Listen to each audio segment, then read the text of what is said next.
Hello, welcome to Jenkins Documentation Office Hours. Today is October 2nd, and around the table there is myself, Kevin Martins, Mark Waite, Bruno Rushton, and Birgit Zekia. So, welcome, and thanks for joining us. So for the agenda today, I've got the contributor spotlight, just the same thing as previously, Java 25 docs, Jenkins board and officer elections notificate status, Oktoberfest announcement blog, Google Summer of Code 2025, Chinese documentation site, good first issues on Jenkins, all the LTS and weekly releases we've had in the last month or so, recent work done, and Blue Ocean deprecation, but we might not have a full session depending on the topics, but we'll take it from there. Is there any other topics that we need to cover today? Cool. All right. And actually the first thing I do want to touch on is my status, because I know it's changed recently. I haven't had the capacity. So I'm going to finish out the term we have right now as docs officer. I'll help with changelogs over the next few months. I've already created the changelog and upgrade guide for the 2.528.1 release. And then the 0.2 and 0.3 releases will be the next couple months as well. But unfortunately, my circumstances have changed recently. I don't have the same capacity that I did before for docs, and I don't feel like I'm able to give it my full attention that I would like to. I was recently let go. I have to kind of focus on my own stability and all that, find a new role. But I do want to finish out my term as documentation officer more than anything else. I appreciate the project and the community and everything it's done for me, and I want to continue to move forward and be part of it. So it's a pause for now more than anything else. Once I've gotten some stability, I plan on rejoining and spending time with everyone and embracing the community some more. But until then, yeah, I'll have minimal kind of like touch on a lot of the things coming in. I'll still try to review and provide help and guidance where I can. But yeah, it might be a longer time between those things. So I just wanted to make sure everyone was aware. If it feels like I've been missing, there is a good reason why. So yeah, thanks, Kevin, for what you've done. Thanks very much, and thanks for your willingness to finish out your term as docs officer. So that lasts until early December. So we've got you for basically 2 full months. Yeah. Super. Thank you. So I figure I got to the 0.1 release, the 0.2 and 0.3 releases will happen in the next couple months. And then once the elections have happened, whoever's been selected as docs officer, I'll be more than happy to sit down with them, go through everything, transition over properly, and make sure that that's all set on that end, because I believe in leaving things better than you found it. Conservationism at its finest. So yeah, so whatever ends up happening with that, I'll be sure to partner up with them. Yeah, so and then onto the agenda. So the contributor spotlight. So the last one we've published is for Alan Bergewitz. I did have one more being worked on, but unfortunately I lost access to that, so I don't essentially have that. I did share it with the person who submitted the response, so there is some form of copy, but I would have to try and get in contact with them and figure all that out. So it may or may not happen. Again, just based on my availability, it might not, but I've really enjoyed the contributor spotlight and the stories we've gotten to share and the contributors that we've been able to highlight. It shows a really nice picture of Jenkins as a project and its history. So I'm happy with what we've been able to do there. As far as Java 25 documentation goes, so full Java 25 support is, I'm not sure if it's in place yet or if it's coming soon, but this is the time frame we're looking at in terms of when it would be implemented into Jenkins. Mark or Bruno, do you have an idea or any insights into where that's at? So right now, go ahead, Bruno. You want to? No, go ahead, Mark. I would just okay. So So Java 25, the thing that I had proposed is Community Plugin Maintainers Initiative. That's what you want to comment about, right?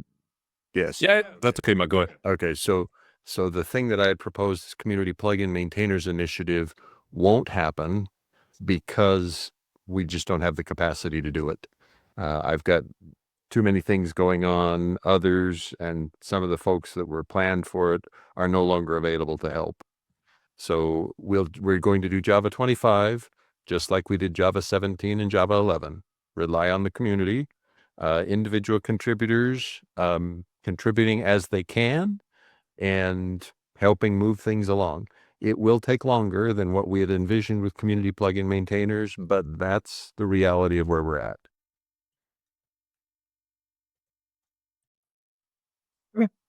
So it's actually on the plus side, Bruno and I have both confirmed 150 plus plugins that compile successfully and run their tests successfully with Java 25. But we don't have Jenkins core officially supporting Java 25 yet. We don't have container images for Java 25. We don't have Stapler for Java 25 or Windstone, etc. So there's an awful lot of work yet before the Jenkins project could confidently say that Java 25 is workable. Cool. Bruno, did you have anything you wanted to add that Mark may not have mentioned? Anything else? No, yeah, that was great. Thanks a lot, Mark. Great. Thank you very much, Mark. Cool. Okay. So yeah, something we worked on, something the documentation will be updated eventually. Once we have the support and have everything integrated, that'll be a good time to revisit and look that up. For the Jenkins board and officer elections, so for everyone's information, the nomination period is closed. That was on September 22nd. So voter registration is open now. You can sign up for voter registration by making sure you have an account on community.jenkins.io first and foremost, and then joining the voting group. So the blog post that Alex Earl put together has a lot of this information here. Instructions on what to do. It has the group here for election voting. So you need to make sure you join this group. Myself, Alex, Mark, Bruno, everyone in the group have already joined. Otherwise, you would see a join button right here that you can click to join. That's all you need to do at this point. We do encourage everyone that has contributed to Jenkins in the past year is eligible. If you did not contribute before September, unfortunately, you're not eligible to vote. But anyone that did, we encourage your registration. We encourage your participation. And once October has ended and November starts, that's when voting will take place. That'll take place the whole month of November. So you have plenty of time to participate, and then results will be announced in beginning of December. There will be an actual election process for I think Doc's officer has a couple candidates and other positions have multiple candidates, so there will be actual elections this year as far as I'm aware. So everything's looking good there. That'll be exciting. It's been a couple of years since we've had an election process for some of the officer positions, so that'll be nice. Mark, any other information or insights on the election stuff? Nope. Please register to vote. Thanks very much for those who've been nominated and looking forward to voting. Thank you so much. So next up is Hacktoberfest 2025. We are here already. It is October 2nd, so this is officially started. Thanks to Chris for putting this blog post together. So Hacktoberfest is back this year. Registration can happen anytime through the month if you didn't already register. And basically, Hacktoberfest is just a great opportunity for people curious about open source projects to dip their feet in the water. We encourage people to take on lower hanging fruit or easier entry tasks so that they can contribute and learn what it's like to contribute to an open source project, work on an open source project, work with the community as well. There's a lot of good parts to Hacktoberfest that is more than just the coding.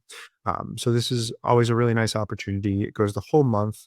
And then Chris, I think, is one of the admins for this or leaders. I'm not sure what the title would be officially called. Bruno's also been working on things with Hacktoberfest. Yep, but I don't think there is an official title. In fact, it's just enthusiasts trying to fuel the product. Yeah, there definitely is not a title, and Okay.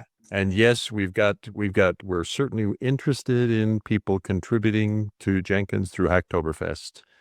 Look at Chris's blog post and follow the directions there. Good chance to help. Mhm. And Jenkins Infra is a big space that is stuff like Jenkins.io as well. If you're interested in contributing documentation or anything like that, it's another opportunity for those kind of contributions as well. It doesn't have to just be Jenkins core. So, yeah, Hacktoberfest is really fun though. It's a good opportunity to get started or get familiar. And if you've got the time, it's a good chance. Up next, so I still have Google Summer of Code 2025 here, and that's only because we did have extensions for a few of the projects. So two of the projects did complete. Bruno, Mark, do you happen to know what the status of the other projects are? I thought we'd completed 3, right, Bruno? Yep. And that there are Two are still running. and one of them we should ask for a status report because the person on it is present. Birajit, are you willing? If you've got audio available, Birajit, we would love to hear a brief status report on your Google Summer of Code project. If you don't, that's okay too, Birajit. No problem if you're not available. Am I audible now? You are. You Great. are. We can hear you. So I would say like for my project, before 2 weeks there were like 15% of the works was left. I mean 85% of the work have been completed before 2 weeks. But since last 2 weeks, I have been like struggling a bit due to the absence of my Mac, and I have been using Windows for like around after 2 years. So that's taking my time a bit. But I would say like only 5 to 7% work is left, because in my project the main work left are for the right side. I would say the home page is left, and about the Algolia search feature, as last meeting we have discussed in the infra thing, that it might need some time. So I have to discuss with my mentors that should we complete it fast enough before October 19, or we can keep it on hold and proceed to do after our project has ended. And apart from that, in the Entora side, I would say the main or the leftover works are like there is a change to be done in the upper top navbar, and apart from that, some small UI fixes here and there in the pages. And yeah, that's mainly the works left in my project till now. Awesome. Thank you so much, Birajit. That's great to hear. I'm really happy to hear all that. Super proud to have been a part of that. And thanks to Chris and Rajiv for being mentors on that as well, and Bruno, because that was a big deal. Something we've been looking to do for the last couple of years. So it's great to finally have that get into the finish line, and going to be something that we can look towards integrating into the infrastructure sooner than later, which is amazing. So yeah, thanks, Birajit, for all your work on that. I know it's been a long process, and dealing with the ambiguity of not having a machine for a little bit is always a struggle. So just kudos to you for being able to accomplish this and do all this stuff despite all the hiccups that might have happened. So yeah, thank you. And as far as the other projects are concerned, so that means there's one other that's still being worked on. 3 have finished. However, all of the projects gave their end of term presentations back at the beginning of September. Those I think should be on the GSOC page. If they're not yet, they will be. And then as the projects finish up, they'll be contributing blog posts. Right now, we've just got the Improving Plugin Modernizer blog from Ronak. So probably more to come there. Chris isn't here to discuss the Chinese doc site, but I know that a lot of it was waiting to see how the Jenkins.io stuff would shake out. And Chris was discussing things like using Dockosaurus for a different framework, but still similar enough to Jenkins.io. Mark or Brew, you don't happen to have any insight on where things are at with that by any chance, do you? Yeah, as far as I know, Chris hasn't done anything there, and I didn't actually expect it because she's got to work on finishing the Google Summer of Code. 2 projects still remain there. Lots of things happening there. So I wasn't expecting any progress on this even for months. Yeah. Okay. That makes sense to me. So good first issues on Jenkins.io. So this is something we've been trying to get restocked a little bit. We were running low.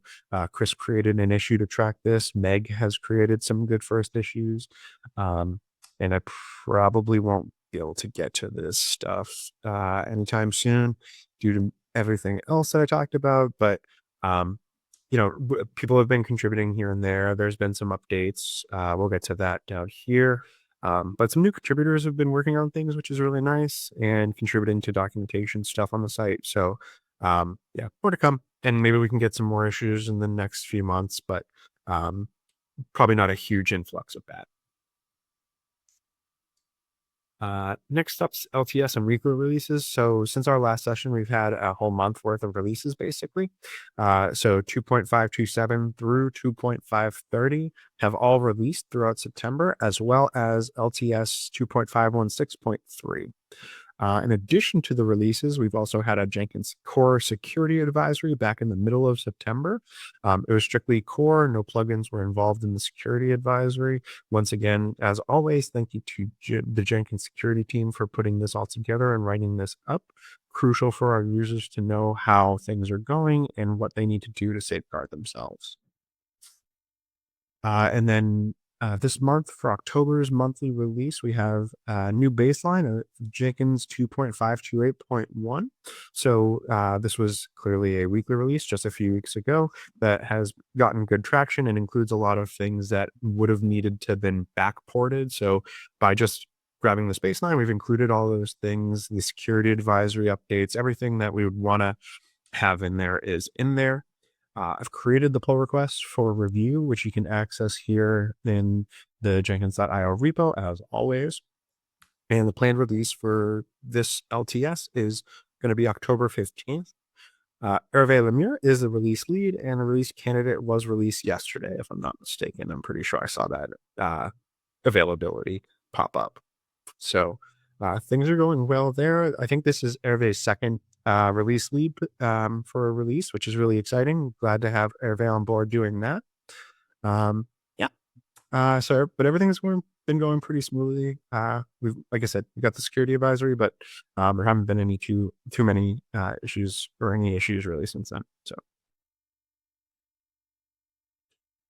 And then recent work for Jenkins.io. So thanks to Damien for updating the info roadmap on the roadmap page. That was good to have. The roadmaps get updated as when they need, but I think it had been a little bit for the roadmap. So thanks to Damien for doing that. And then I wanted to highlight Zhenshan for updating the Debian and Ubuntu installation instructions, specifically making sure to install Java before Jenkins on Debian and Ubuntu, and then also updating and clarifying the default Jenkins home. So thanks to them for that. In addition to Chris's blog post about Hacktoberfest starting, she also updated the Hacktoberfest events page. So thanks to them for that. And then thanks to Daniel Beck for updating the help desk link on a support page so that it goes to Jenkins Infra Help Desk. That was not necessarily on the support page, or it was listed but not active. So Daniel made sure to add that and make sure it's available, which is great. And then as far as Blue Ocean deprecation goes, so the last information we got was that it would probably be happening sometime at the end of this month, beginning of next year, or end of this year, beginning of next year, I should say.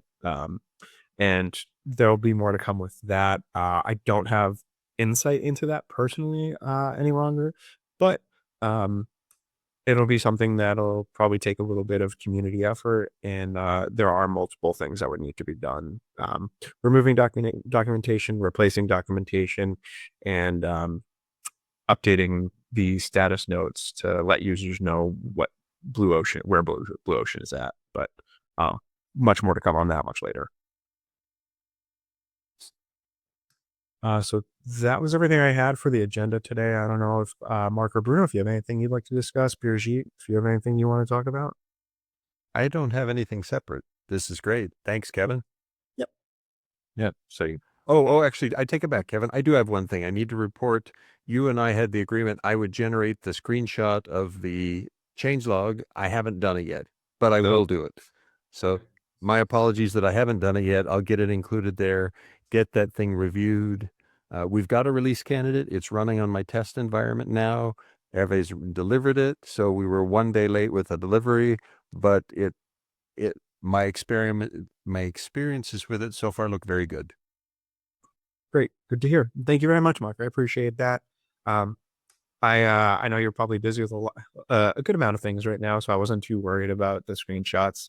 I'm pretty confident I got everything, and I did. The upgrade guide actually does have one entry that I found, at least, in the Jenkins core issues. So I believe I captured that. If there's anything else, is there a second one?